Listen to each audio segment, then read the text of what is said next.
জিবরিল আলাইহিস সালাম বললেন, দরজা খুলেন। জিজ্ঞেস করা হলো, মান? বললেন, আনা জিবরিল। ওয়া মান মাআক? আপনার সাথে কে? বললেন, মুহাম্মদ। প্রশ্ন করা হলো, হাল উরসিলা ইলাইক? আসমানের যারা দায়িত্বশীল আছেন, যারা ফটক পাহারা দিচ্ছেন, তারা জিজ্ঞেস করলেন, মুহাম্মদকে আনবার জন্য কি পাঠানো হয়েছে নাকি? কারণ ইতিপূর্বে তো কোনো মানুষকে জীবিত উপরে নিয়ে আবার নিচে নামানো হবে, এটা তো ঘটে নাই। হ্যাঁ, জীবিত উঠানোর ঘটনা ঘটেছে, তাও কত হাজার বছর আগে, কয়েক হাজার বছর আগে, শত শত বছর আগে, কম করে হলো 500 বছর আগে। তার আগে, তার এই মাঝখানে তো কাউকে আর উপরে উঠানো হয়নি। এই জন্য জিজ্ঞাসা তো করবেই, ওনাকে আনার জন্য কি পাঠানো হয়েছে? জিবরিল বললেন, হ্যাঁ। ফাফুতিহা, সাথে সাথে দরজা খুলে দেওয়া হলো। রাসূল পাক সাল্লাল্লাহু আলাইহি সাল্লামকে নিয়ে হযরত জিবরিল আলাইহিস সালাম যখন প্রথম আসমানে ঢুকলেন, তারা বলতে লাগলেন, নি'মাল মাজিউ জা, বড় চমৎকার শুভাগমন, আপনি এসেছেন, আমরা ধন্য হয়েছি। আমরা বাংলায় যেভাবে বলি, ভাবের অনুবাদ হয়, শব্দের অনুবাদ হয় না। একটা হলো অর্থ বলা, আর আরেকটা হলো মানা এবং ভাব বলা, তর্জমা আর শব্দার্থ, দুটার ভিতরে পার্থক্য আছে না? নাই, আছে। শুভেচ্ছা স্বাগতম ভাবে এভাবে নবীজিকে বরণ করে নেওয়া হলো। এরপরে প্রথম আসমান দেখানো হচ্ছে, এই যে দেখেন এখানে এখানে এখানে, সে নিতে নিতে নিতে নিতে একজন ব্যক্তির কাছে নিয়ে যাওয়া হলো। জিবরিল আলাইহিস সালাম বললেন, হাদা আবুকা আদম ফাসাল্লিম আলাইহি। ও নবী মুহাম্মদ, ইনি আপনার আব্বা জান আদম, অতএব সালাম করুন তাকে। সুবহানাল্লাহ। বোঝা গেল, আগত ব্যক্তি তিনি সালাম করবেন, তিনি যত বড় মর্যাদারই হোক না কেন। একজন ব্যক্তি বসে আছে, আরেকজন আসছে, তো দাঁড়ানো ব্যক্তি বসা ব্যক্তিকে সালাম করবেন, আগন্তুক ব্যক্তি থেমে থাকা ব্যক্তিকে সালাম করবেন। আদব। অবশ্য সহিহ হাদিসও আছে এই ব্যাপারে, সালামের এই তরতিব। সন্তান যতই বড় হোক না কেন, মর্যাদার দিক থেকে যত উপরে উঠুক না কেন, বাবা বাবা, অতএব সন্তান বাবাকে সালাম করবে। বাবা সন্তানকে সালাম করা, বাবাও সন্তানকে সালাম করবেন। তবে সন্তানের জন্য আদব হলো, সন্তান বাবাকে কি করবে? হাযা আবুকা আদম, ইনি আপনার বাবা আদম, ফাসাল্লিম আলাইহি, সালাম করুন। বলা লাগবে? জিবরিল আলাইহিস সালাম বলা লাগবে সালাম দেন, নাকি বলা ছাড়াই নবীজি দিবেন? তাহলে কেন আল্লাহ পাক এভাবে করাইলেন? নবীজি দিয়ে দিবেন, তার আগ দিয়ে আবার জিবরিল বলতেছেন সালাম করেন। কেন বলতেছেন? গোটা উম্মতকে শিখাইলেন, তোমরা তোমাদের আব্বাকে সালাম করবে, তোমাদের বাবা মাকে, গুরুজনকে সালাম করবে। গুরুজনের সালামের অপেক্ষায় থাকবে না, বরং গুরুজনকে আগে সালাম করবে। এটাই শিষ্টাচার এবং আদব। মর্যাদায় তুমি যত উপরে উঠো না কেন, তোমার বাপ যদি না থাকতো দুনিয়ায়, তুমি চেহারা দেখতে পারতে না। তোমার বাপ যদি তোমাকে লালন পালন না করতো আদর করে, তোমার মা যদি তোমাকে মায়া মমতা স্নেহ দিয়ে ভালোবাসা দিয়ে ঢেকে রেখে তিলে তিলে বড় না করতো, তাহলে দুনিয়ার চেহারা দেখতে পেত না। দুনিয়া থেকে ছোটবেলায় তোমাকে বিদায় নেওয়া লাগতো, বিরক্তির প্রকাশ করলে তারা। এজন্য বাবা মার মর্যাদা আর আজমত রব্বুল আলামিন কোরআনে কারীমের মধ্যে নিজের হকের পরেই বাবা মার হকের কথা বলেছেন। وَقَضَى رَبُّكَ أَلَّا تَعْبُدُوا إِلَّا إِيَّاهُ وَبِالْوَالِدَيْنِ إِحْسَانًا وَإِذْ أَخَذْنَا مِيثَاقَ بَنِي إِسْرَائِيلَ لَا تَعْبُدُونَ إِلَّا اللَّهَ وَبِالْوَالِدَيْنِ إِحْسَانًا। আল্লাহ পাক তোমাদেরকে আদেশ করছেন, আল্লাহ ছাড়া কারো ইবাদত করবে না, আর বাবা মার সাথে ভালো ব্যবহার করবে, সৎ ব্যবহার করবে, খেদমত করবে, খুশি করবে। এজন্য সন্তান যতই বড় হোক না কেন, সন্তানের উপরে বাবা মার হক। হাদা আবুকা আদম ফাসাল্লিম আলাইহি, ইনি আপনার আব্বাজান আদম, সালাম করেন। রাসূল সাল্লাল্লাহু আলাইহি ওয়াসাল্লাম বলেন, আমি সালাম করলাম, ফারাদ্দাস সালাম আলাই, তিনি আমাকে সালামের জবাব দিলেন এবং জবাব দিয়ে আমাকে সাদর সম্ভাষণ জানালেন। মারহাবান বিন নবী সালেহ ওয়াল ইবনে সালেহ, হে মহান নবী, হে প্রিয় সন্তান, আপনার আগমন, শুভেচ্ছা, স্বাগত জানালেন। কি কথাবার্তা হলো তারপরে বাপ বেটার মধ্যে আল্লাহই ভালো জানেন। সব কথা তো এত লম্বা চড়া ভাবে কইলে, যেটা 27 বছরের ঘটনা, দুনিয়ার কয় বছর, নবীজি দুনিয়া থেকে গিয়ে পুরা ঘটনা শেষ করে যে আবার এসেছেন, দুনিয়ার সময়ের হিসেবে কয় বছর গিয়েছে? 27 বছর সময় গিয়েছে। কিন্তু আল্লাহ পাক মাত্র এক রাত্রে সেটা ঘটিয়েছেন। কয় রাত্রে? হুজুর এটা কিভাবে সম্ভব? নবীজি যখন মেরাজ শেষ করে এসেছেন, আসার সময় দেখেন অজু যে করেছিলেন সেই অজুর পানি এখনো গড়িয়ে পড়ছে। এসে দেখেন দরজা খুলে যে বেরিয়েছেন, সেই দরজার যে উপরের শিকলটা আটকানোর পরে, শিকল যদি খোলা থাকে এরকম করে নড়ে না, ওটা এখনো কি করতেছে? সেই দুলুনিতে নড়তেছে। তার মানে কি? আল্লাহ পাক সময়ের পুরা চাকাকে স্টপ করে দিয়েছিলেন। এটা কেমন? আমাদের বাংলাদেশে যখন বিশেষ বড় ধরনের কোন রাষ্ট্রীয় অতিথি আসেন, তখন কি হয় বলেন তো? ভিভিআইপি পার্সন এসেছেন, যেই রাস্তা দিয়ে উনি যাবেন আর আসবেন, এয়ারপোর্ট থেকে ওনার গন্তব্য যেই জায়গাতে ওনার যাওয়ার, বা ওখান থেকে কোথাও যাবেন, এই পুরা রাস্তার দুই পাশের যত রাস্তা আছে, যত মোড় আছে, সব ক্লোজড। বুঝতে পারেন? হাজার হাজার লাখ লাখ গাড়ি, মানুষ দাঁড়িয়ে আছে এই রাস্তা ক্লিয়ার করার জন্য। সবাই থেমে গেছে, সবাইকে থামিয়ে দেওয়া হয়। বিশেষ মেহমান আসবেন, সেই মেহমান এসে তার গন্তব্যে যান, ফিরে যান, তারপরে ছেড়ে দেওয়া হয়। এর আগ পর্যন্ত যে যেখানে আছে সেখানেই থাকো। জাগার দিক থেকে যেমন থামিয়ে দেওয়া হয়, রব্বে দুল জালাল তার প্রিয় হাবিবকে যখন নিজের আরশে ডেকে নেবার সফর এর প্ল্যান করে দিলেন, রওনা হওয়ার পর থেকে উপরে গিয়ে গোটা আসমান, জমিন, জান্নাত, জাহান্নাম, আরশ, কুরসি, লৌহ, কলম পুরা সফর করিয়ে, দর্শন করিয়ে, দেখিয়ে আবার যখন ফিরিয়ে আনলেন, 27 বছর সময় পার হয়েছে। গোটা পৃথিবীর সমস্ত সময়কে মাবুদ যেন বলে দিয়েছেন, স্টপ, এখন আমার হাবিবের সফর হবে, সময় এখানেই থেমে থাকবে, আর আগে বাড়বে না। সবাই গিয়ে হুজুর ঘুরে এসছে, তারপরে আবার সময় তার টিকটিক কি করেছে। কে পারেন? পারেন না মনে হয়, পারেন না? সুবহানাল্লাহ। রাসূল পাক সাল্লাল্লাহু আলাইহি সাল্লাম বলেন, হযরত আদম আলাইহিস সালামের সাথে দেখা সাক্ষাৎ হলো, কথাবার্তা হলো। এরপরে আমাকে নিয়ে যাওয়া হলো দ্বিতীয় আসমানের দিকে। সুম্মা উরিজা বিয়া ইলাস সামাইদ দুনিয়া, এরপরে আমাকে উপরে উঠানো হলো ইলাস সামাইস সানিয়া, দ্বিতীয় আসমানের দিকে নিয়ে যাওয়া হলো। দ্বিতীয় আসমানে যাওয়ার পরে সেই একই প্রশ্ন। হযরত জিবরিল আলাইহিস সালাম দরজা খুলতে বললেন, ইস্তাফতাহা, উপর থেকে জিজ্ঞেস করা হলো মান, বললেন জিবরিল। জিজ্ঞেস করা হলো ওয়াহাল মাআকা আহাদ, আপনার সাথে কি কেউ আছে নাকি? বললেন নাআম মুহাম্মদ। জিজ্ঞেস করা হলো হাল উরসিলা ইলাইহি, ওনাকে আনবার জন্য পাঠানো হয়েছে নাকি? বলা হলো নাআম, হ্যাঁ পাঠানো হয়েছে। ফাফুতিহা, সাথে সাথে দরজা খুলে দেওয়া হলো এবং নবীজিকে সাদর সম্ভাষণ দিয়ে বরণ করে নেওয়া হলো প্রথম আসমানের মতো। যাওয়ার পরে ওখানে নবীজি বলেন, আমাকে নিয়ে যাওয়া হলো দ্বিতীয় আসমানে, দুই নবীর সাথে সাক্ষাৎ।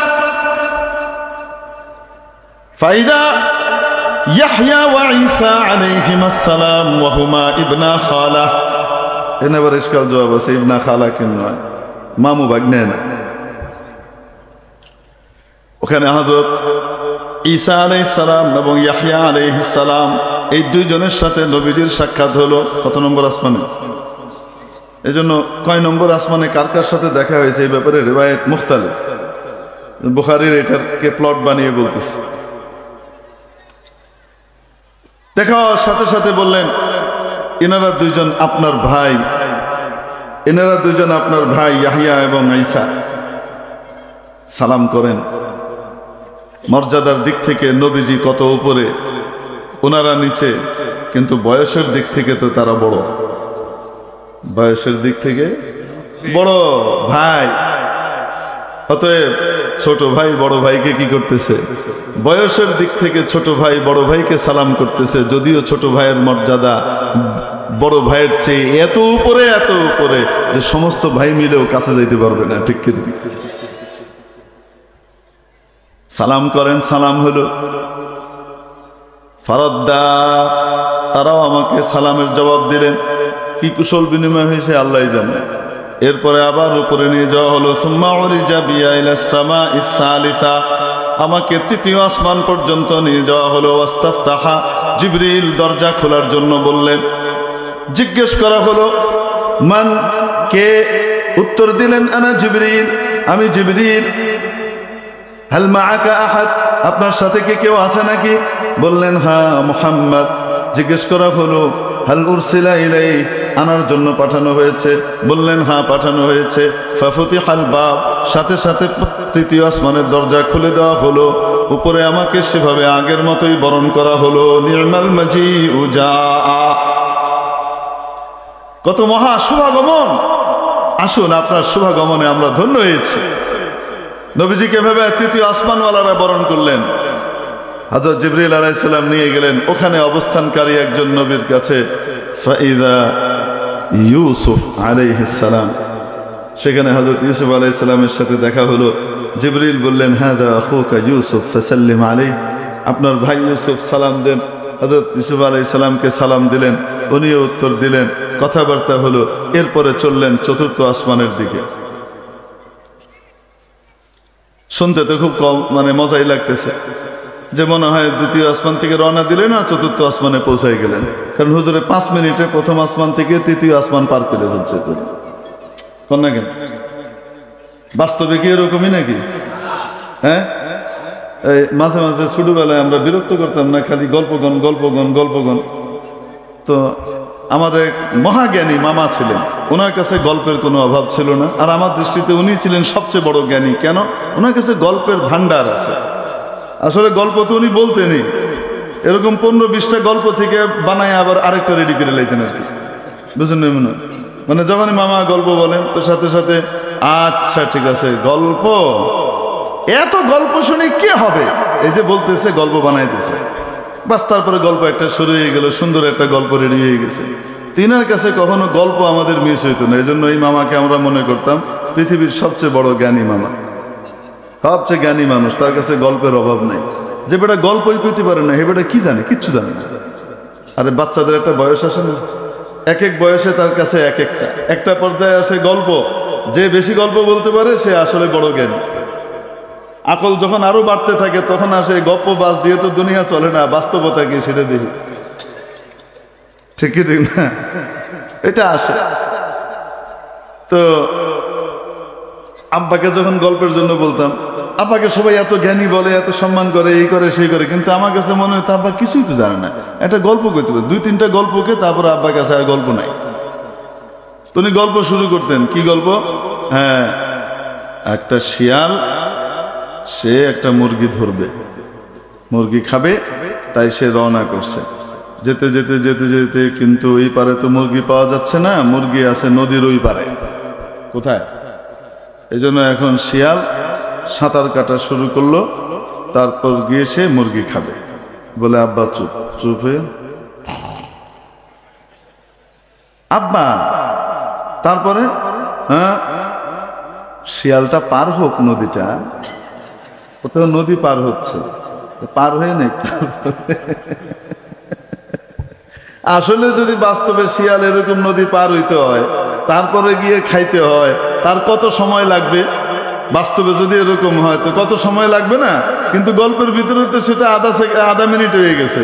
শিয়ালটা গেল, নদী পার হইল, বুঝলেন? মনে হয় কাঁঠাল খাইতে বসে 3 বেড়া। এখন কাঁঠাল খেতে বসার পরে চিন্তা করতেছে অন্যগুলোরে ফাঁকি দিয়ে বেশি করে কি করা লাগবে, খাওয়া লাগবে। তো চালাক যেটা, সেটা বলতেছে, মানে মিঠা মইনে যেটার বাড়ি আর কি, হ্যাঁ, খুব বুদ্ধিমান, মাছ টাছ খায় আওয়ারের বুদ্ধি বাড়ছে, তো সেটা মানে ডাঙ্গা রেডি লইয়া কইতাছে যে আচ্ছা তোর দাদা কেমনে মারা গেছিল রে ভাই? আরে ভাই কৃষ্ণ, আমার দাদা এত বালা আছেন, এরম বালা মানুষ আর আসেন না, এরম এইরম এরম এরম। তারপরে একদিন জ্বর আইছে, তারপরে এটা হয়েছে সেটা হয়েছে, এরম করে কইতেছে। আর এদিকে হ্যাঁ তো গল্পকার, এরা কি মারে? কাঁড়ল মারে। গাইতে গাইতে গাইতে গাইতে তখন যাই হোক মোটামুটি ওই কাসন্দি গাইতে গাইতে এখন দ্বিতীয় জনরে জিগাইছে তোর দাদা কেমনে মরছে? আর কইস না, একটা টাকায় বাড়ি মারছিন এক করে বুঝে গেছে। হ্যাঁ কেমনে বাড়ি মারলো? আর উনি যাইতেছিলেন, খুব ভালো মানুষ আছিল এই সেই, তারপরে ট্রাকের নিতে পাগল হয়েছে, ট্রাকের গাড়িটা ধরে মাইনছে দিছে মার রে। তারপরে কিন্তু হসপিটালে উনি লেগে হাসপাতালে কিচ্ছু আছেন না, এই সেই এগুলি কুয়েটে অনেক লম্বা ছড়া কি করতেছে, বয়ান টয়ান দিচ্ছে না। আর ওদিকে ওনার কি চলতেছে? কাঁঠাল মারা চলতেছে। এখন দুজনে মিলে হঠাৎ চিন্তা করছে কি রে আমরা গল্পের মধ্যে লাগাই দিয়ে হ্যাঁ যে খাইয়ে যেতেছে কুফাইতেছে করে। আমরা পরে কইম তোর দাদা কেমনে মরছে? কারে কইস না, ফললো আর মরল।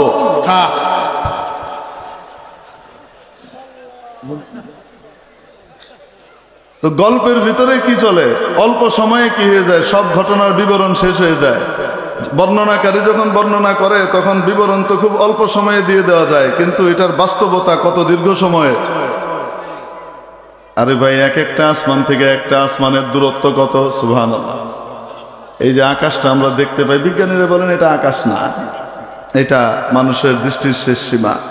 তারপরও ধরি যে আকাশটা দেখি, সেটার তুলনায় একটা মুরগির ডিম কত বড়। মুরগির ডিমটাও গোল, এই আকাশটাও গোল। মুরগির ডিম আর এই আকাশ দুইটার ভিতরে বড় কোনটা? হুজুর এটা কোনো তুলনায় আইব? এটা কি কইলেন? একজনের বয়স 70, আরেকজনের বয়স 80, তাহলে বলা যায় যে ভাই দুজনের ভিতরে কেডাই বড়? আজকে একটা বাচ্চা হয়েছে, আরেক বেটার বয়স 99, তারা ভাই দুজনের ভিতরে কেডাই বড় কোনছে? এটা কোনো মিল হইল? কোথায় মুরগির ডিম আর কোথায় আকাশ? কি বিশাল! দ্বিতীয় আসমানটা প্রথম আসমানের তুলনায় এত বড় এত বড় এত বড়, তার তুলনায় প্রথম আসমানটা একটা মুরগির ডিমের মতো। দ্বিতীয়টার তুলনায় তৃতীয়টা এত বড় এত বড় এত বড়, সেটার তুলনায় 2 নম্বরটা একটা ডিমের মতো। এইভাবে 7 আসমান। এবার মনে করেন দূরত্বটা কেমন যাচ্ছে। তৃতীয় আসমানে গিয়ে দেখা হলো হযরত সাইয়্যিদুনা ইউসুফ আলাইহিস সালামের সাথে কথাবার্তা হলো। তারপরে চলে গেলেন চতুর্থ আসমানে। সেই একই রকমের ঘটনা নবীজি ঠিক ওভাবেই বলে দিচ্ছেন। নবীজি এই কথা কেউ জান নাই, কিন্তু একই ঘটনা ঘটলো চতুর্থ আসমানে ইউসুফ আলাইহিস সালামের সাথে দেখা হলো, একই ঘটনা ঘটলো পঞ্চম আসমানে অমুকের সাথে দেখা হলো। নবীজি এত শর্টকাট করেন নাই, একদম খুইলেই বলছেন যে জিবরিল আবার দরজা খুলতে বললেন।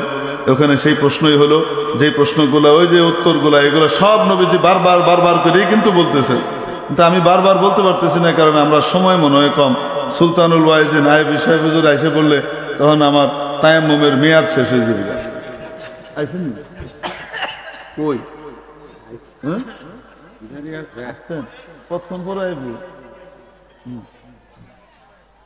অতএব বেশি লাম্ফা করুন যেত না, বুঝছেন? আয়া পড়বো, আয়া ফরসানো বইয়া রয়েছে, যে কোনো সময় চলে আসবে। সুলতানুল ওয়াইজিনের বয়ান শুনবেন তো ইনশাআল্লাহ আপনারা? শুনতেই মন চায়, সারা রাত কইলেও মনে হয় যে না আরো কইন, তাই না? তৃপ্তি মন ভরে না। যেমন সুন্দর চেহারা, ওরকম সুন্দর কণ্ঠ, ওরকমই বলার ভঙ্গি, ওরকমই শব্দ চয়ন এবং উপস্থিত আলোচনা, মাশাআল্লাহ অসাধারণ। আল্লাহ পাক বন্ধুবর হযরত শেখ খালিদ সাইফুল্লাহ আইয়ুবী সাহেব দামাত বারাকাতুহুমের হায়াতে, ইলমে, আমলে, স্বাস্থ্যে, দৌলতে, সর্বদিক থেকে আল্লাহ পাক বরকত দান করেন, আমিন আল্লাহুম্মা। তো যাই হোক, এখন উপরে গেলেন। চতুর্থ আসমানে গিয়ে হযরত ইদ্রিস আলাইহিস সালামের সাথে দেখা, সেই একই কথোপকথন হলো। তারপর গেলেন পঞ্চম আসমান। পঞ্চম আসমানে গিয়ে সেখানে হযরত সাইয়্যিদুনা হারুন আলাইহিস সালামের সাথে দেখা হইল, সেই একই রকমের কথাবার্তা চলল। তারপরে গেলেন ষষ্ঠ আসমানে, ওখানে গিয়েও হযরত মুসা আলাইহিস সালামের সাথে দেখা হইল, কথাবার্তা একই রকম চলল। শেষ হওয়ার পরে যখন নবীজি সাল্লাল্লাহু আলাইহি সাল্লাম রওনা করে দিলেন সপ্তম আসমানের উদ্দেশ্যে, বাকা মুসা, মুসা আলাইহিস সালাম কেঁদে দিলেন, আল্লাহর কাছে কেঁদে কেঁদে অভিযোগ আকারে অনেক কথা বলতেছেন। আমার এত পরে আসলো আর তাকে আপনি এতগুলা উম্মত দিলেন, সে এত উম্মত নিয়ে তার উম্মত আগে জান্নাতে যাবে আর আমার উম্মত পরে যাবে। আবার অভিমান করে কইতেছে আমার এত পরে আইছে, তারা আপনি এত উপরে উঠে লয়ে যেতেছেন, আমারে আপনি লইলেন না, নেওয়ার মতো আপনার হইল না। এ কোনো ইনসাফ হইল? এটা কোনো এই কারে কয়? আল্লাহরে, মানে দুমায় আল্লাহরে ঝাড়তেছে। আপনি না ইনসাফ করেন, সব জায়গায় ইনসাফ করেন, এটা কি ইনসাফ? আমার এত পরে আইলো, হ্যাঁ যাইব আমার আগে, রুসে যায়, আমার আপনি ষষ্ঠ আসমানে আটকায় ধুয়ে দিচ্ছেন, মানে কঠিন বয়ান দিচ্ছে। হযরত রাসূল সাল্লাল্লাহু আলাইহি সাল্লাম জিজ্ঞেস করতেছেন জিবরিলকে, এটা কেডা? এরকম করে কথা কইতেছে, এটা কে? ওই যে আখুকা মুসা, আপনার ভাই মুসা। আরে আল্লাহর সাথে এমনি কথা কয় নাকি? হ্যাঁ, আপনার আল্লাহ জানে যে এটা এরকম, এটা সিস্টেমই এমন। সুবহানাল্লাহ, আল্লাহ বানাইছে এমন করে, অতএব এরকমই বলবে। আল্লাহ পাক এটা তেমন কিছু মনে করেন না। তারপরে গেলেন কত আসমানে? সপ্তম আসমানে। সপ্তম আসমানে যাওয়ার পরে সেই একই ফর্মালিটি পুরা হলো। হযরত জিবরিল গিয়ে দেখাইলেন একজন মানুষের সাথে। নবীজি বলেন, দেখতে একেবারে হুবহু তোমাদের এই ভাইয়ের মতো, দেখতে যেন একেবারে তোমাদের কিসের মতো? এই ভাইয়ের মতো। লিল্লাহি তাকবীর, এই আওয়াজে বয়ান বেরিব, লিল্লাহি তাকবীর, সুলতানুল ওয়াইজিন।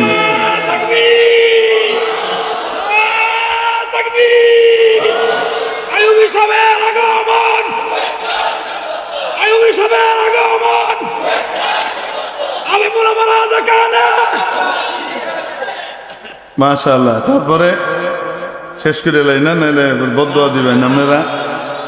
এখন সপ্তম আসমানে যাওয়ার পরে পরিচয় দিলেন, হাদা আবুকা ইব্রাহিম। প্রথম আসমানে এক বাপের সাথে দেখা হয়েছে, দ্বিতীয় সপ্তম আসমানে এসে মাঝখানে সব ভাইদের সাথে দেখা। এইবার দেখা হয়েছে কার সাথে? আরেক আব্বার সাথে। পূর্বপুরুষকে হযরত ইব্রাহিম আলাইহিস সালাম, নবীজির পূর্বপুরুষ, আপনার আব্বা ইব্রাহিম। ফাসাল্লিম আলাইহি, সালাম করেন। সালাম হইল, কথাবার্তা হইল। নবীজি বলেন, এরপরে আমাকে নিয়ে যাওয়া হলো সিদরাতুল মুনতাহায়। সিদরাতুল মুনতাহা, সিদরাতুল মানে বড়ই। সিদরাতুন শব্দের অর্থ কি? একটি বড়ই। সিদরুন বড়ই, বিশাল এক বড়ই গাছ হয়ে নেই। সুবহানাল্লাহ কেন? এই জন্য বাংলাদেশের মানুষ ভাগ্যবান বলতে হয় যে তারা মাশাআল্লাহ গ্রামে গঞ্জে সব জায়গাতে বড়ই পায়। যেটা সিদরাতুল মুনতাহায় 7 আসমানের উপরে আছে, কত উর্ফে, সেইখানকার সেই বড়ই এখানকার লোকরা খায়। তবে মনে করেন না এরমই বড়ই। নবীজি বলেন, এক একটা বড়ই তোমাদের হাজার এলাকার যে মটকা আছে, এরকম মটকা আল্লাহ খায় না। এক একটা বড়ই কেমন? এরকম হাজার এলাকার মটকার মতো। আর ওই বড়ই গাছের যে পাতা, ফাইদা ওয়ারাকুহা কাআযানিল ফিয়ালা, তোমাদের যে হাতি আছে, এই হাতির যে কান আছে, এক একটা হাতির কান কেমন? এরকম বুইত্তা মারা বড়। হাতি যেমন বুইত্তা মারা, তার কানটাও কি এরকম বড়। এত বড় কান, যে কান দিয়ে আল্লাহ পাক তারে ঢেকে রাখছে। ও কইতে পারে না ওর শরীরটা কত বড়, চোখটা ঢেকে রাখছে আল্লাহ। ও যে কত বড় কইতে পারে না। যদি কইতে পারতো তাহলে সব বাঘ সিংহ যা আছে মানুষটা সব পিছিয়ে শেষ করে দিলে। তারপরেও আরেকজনের দেহে মাঝে মাঝে বুঝালায় যে না, আমি মনে হয় এরুমি। যখন বুঝালায় তখন ফিরাই দেয়। তো এইরকম বড় হাতির কানের মতো এক একটা পাতা। তারপরে ওখানে 4টা নদীর সাক্ষাৎ মিলল, নাহরানি বাতিনান ও নাহরানি জাহিরান। 2টা নদী সুপ্ত গোপন এবং 2টা নদী প্রকাশ্য। যে 2টা নদী প্রকাশ্য, ফান্নীল ওয়াল ফুরাত, একটা হলো মিশরের নীলনদ, আরেকটা হলো তোমাদের এই ফুরাত, ইরাকের যে ফুরাত আছে, এই ফুরাত নদী। এই 2টা নদী ওইখানে আছে। হুজুর বাকি 2টা কি? এটা থাক, সব ঠিক হয়ে লাইলে তো আর চালান শেষ হয়ে যাবে। যে আগামী বছর কি তা কইয়াম, এর লেগে এটা থাক।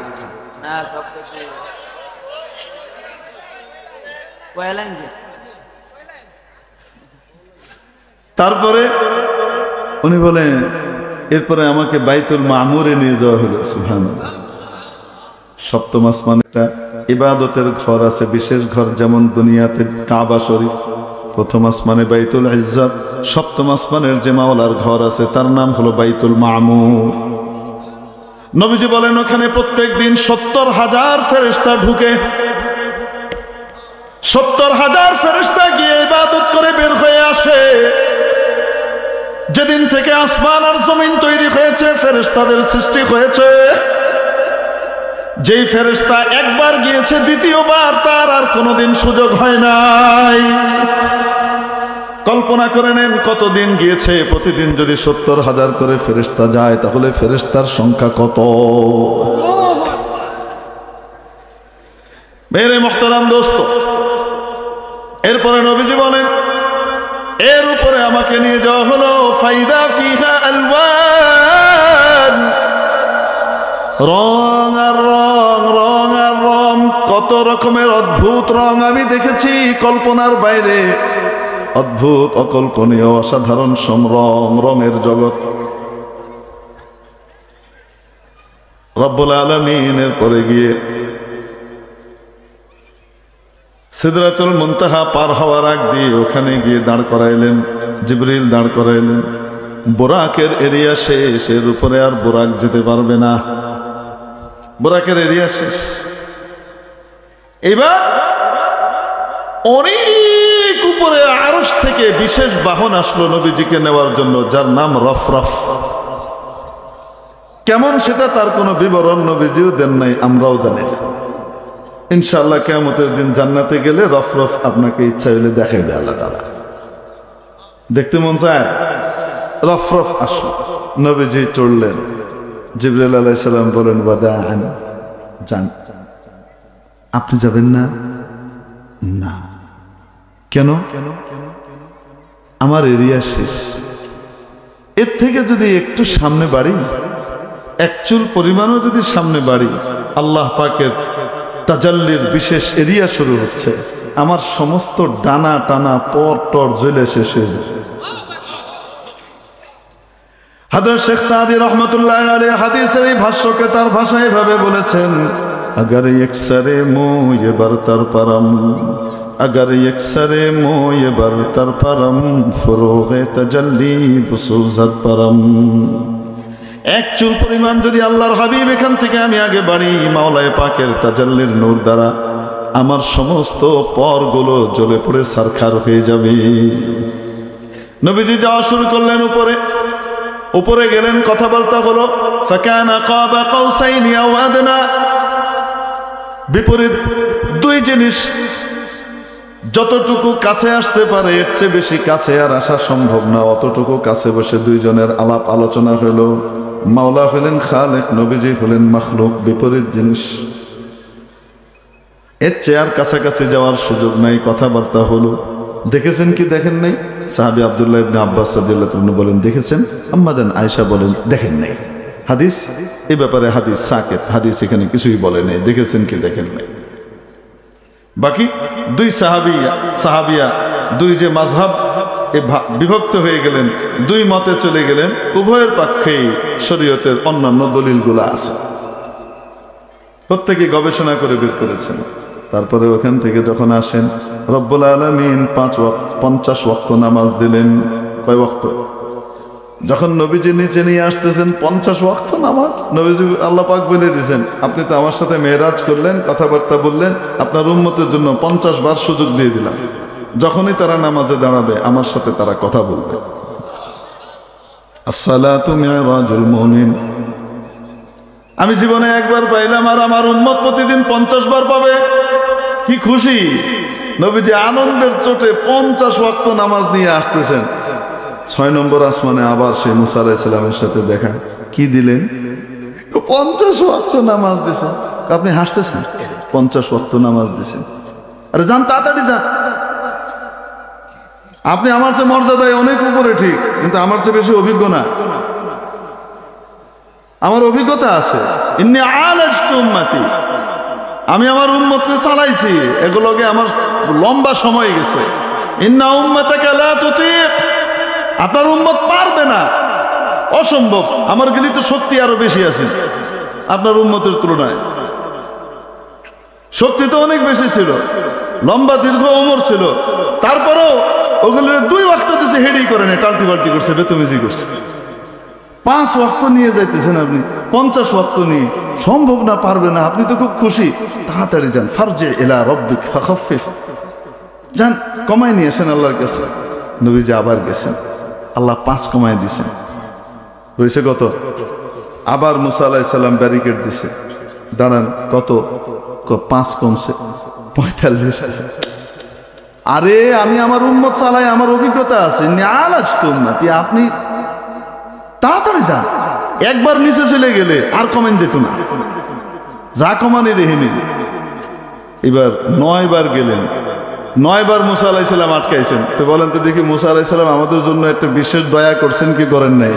এজন্য মুসা আলাইহিস সালামকে আমরা স্পেশাল ভাবে আলাইহিস সালাম বলি, ঠিক না? স্পেশাল সম্মানের সাথে গেল।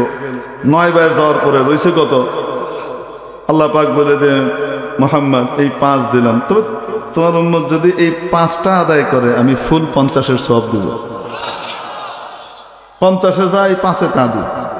রাসূল সাল্লাল্লাহু আলাইহি ওয়াসাল্লাম খুশি হয়ে আবার নেমে আসছেন। মুসা আলাইহিস সালাম আবার ধরছেন, পারবে না, 5 ওয়াক্ত পারবে না, আপনি যান একটু কমায় নিয়ে আসেন। আমি লজ্জা পাইতেছি, 5 করে কমাইছে। এবার গেলেও যদি 5 কমায় তো খাইলে হাতে জমা। ইস্তাহইয়াইতু মিন রব্বি, আমি আমার রবের কাছে লজ্জা পাইতেছি, আর দরকার নাই।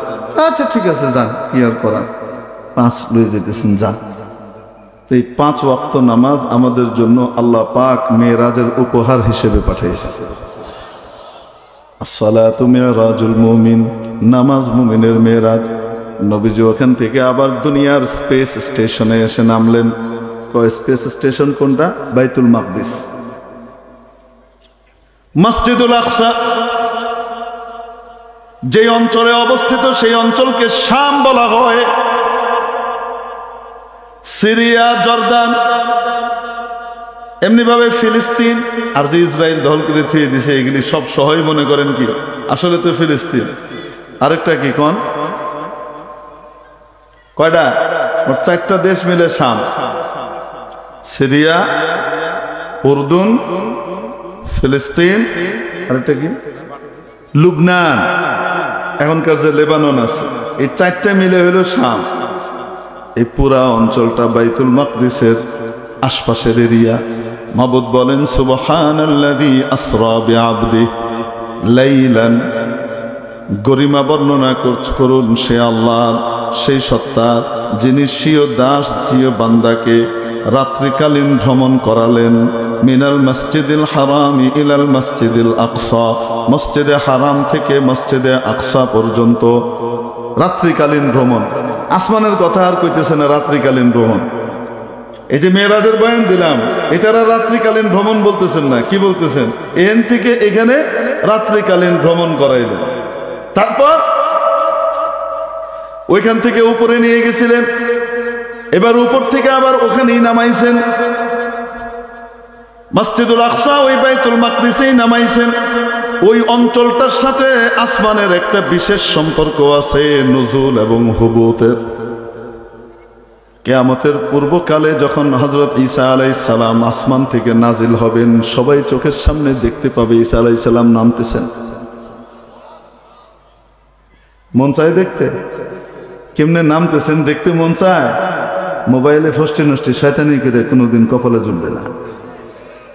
দলবাজি করে এই দল আর এই দলের পক্ষে গিয়ে আল্লাহর দল ত্যাগ করে, আলেম ওলামার সাথে শত্রুতা করে, দিনদার পরহেজগার মানুষকে রাজাকার আর বিভিন্নভাবে সন্ত্রাসী জঙ্গি এই সমস্ত আখ্যা দিয়ে, আর আলেম ওলামা আর তৌহিদি জনতার সাথে তুচ্ছ তাচ্ছিল্য করে ঈসা আলাইহিস সালামের নাজিল হওয়া সহে দেখবা ইমানদার অবস্থায় সম্ভব না।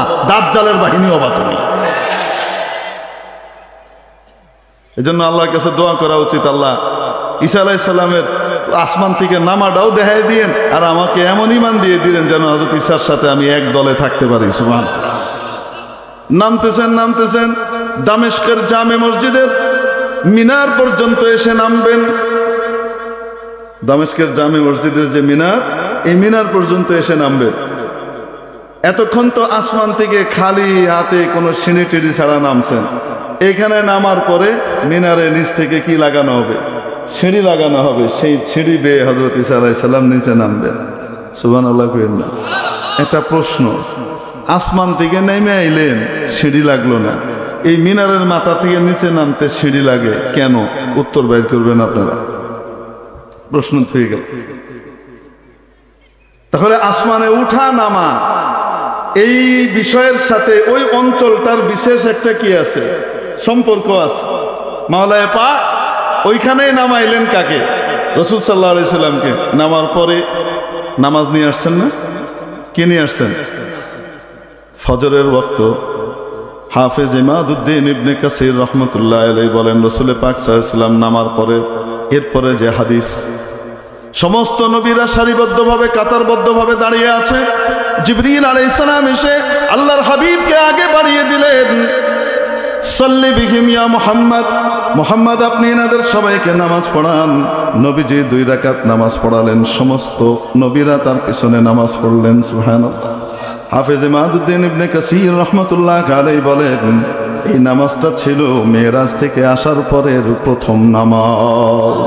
নবীজি ইমামত করেছেন সমস্ত নবীদের, সমস্ত নবী রাসূলের ইমামত করেছেন।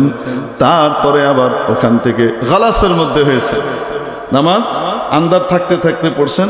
ওখান থেকে আল্লাহর নবীকে নিয়ে হযরত জিবরিল আবার ফজরের ওয়াক্তে ফর্সা হওয়ার আগে আগে কোথায় কোথায় নামায় দিছেন? মক্কা শরীফ এসে নামায় দিছেন। নবীজি যখন সকালবেলায় বর্ণনা করলেন, বাইতুল মাকদিসে গিয়েছি, হয়েছে এটা হয়েছে ওটা হয়েছে, তারপরে আসমানে গেছি, আবু জাইলের আর পায় শাহরিয়ার কবিরের খুশি আর কি করা যাচ্ছে না, থামতেছে।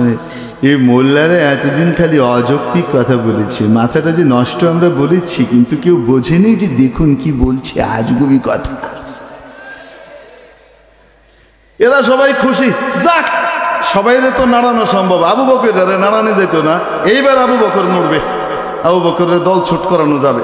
আবু বকর ছিলেন না, বাইরে থেকে আসছেন। এর আগে ভাগে আবু বকরের সাথে দেখা, ভাই কেমন আছেন, আপনার অপেক্ষায় আছি, কই থেকে আসতেছেন? এই যে আসলাম। কি হয়েছে?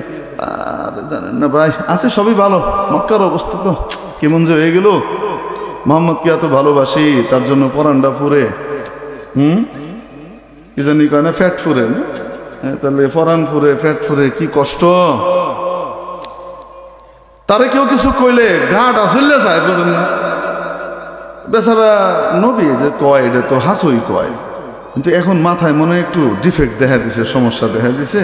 এখন কইতেছে হ্যাঁ বলে এনতে 1 মাস 2 মাসের দূরত্বের বাইতুল মাকদিস, হেটা বলে হ্যাঁ মসজিদুল আকসা গেছে, তারপরে বলে আসমানে গেছে, কি কি গেছে আল্লাহর লগে কথা কই আইছে, কি কি লয়েছে এডি কইতাছে।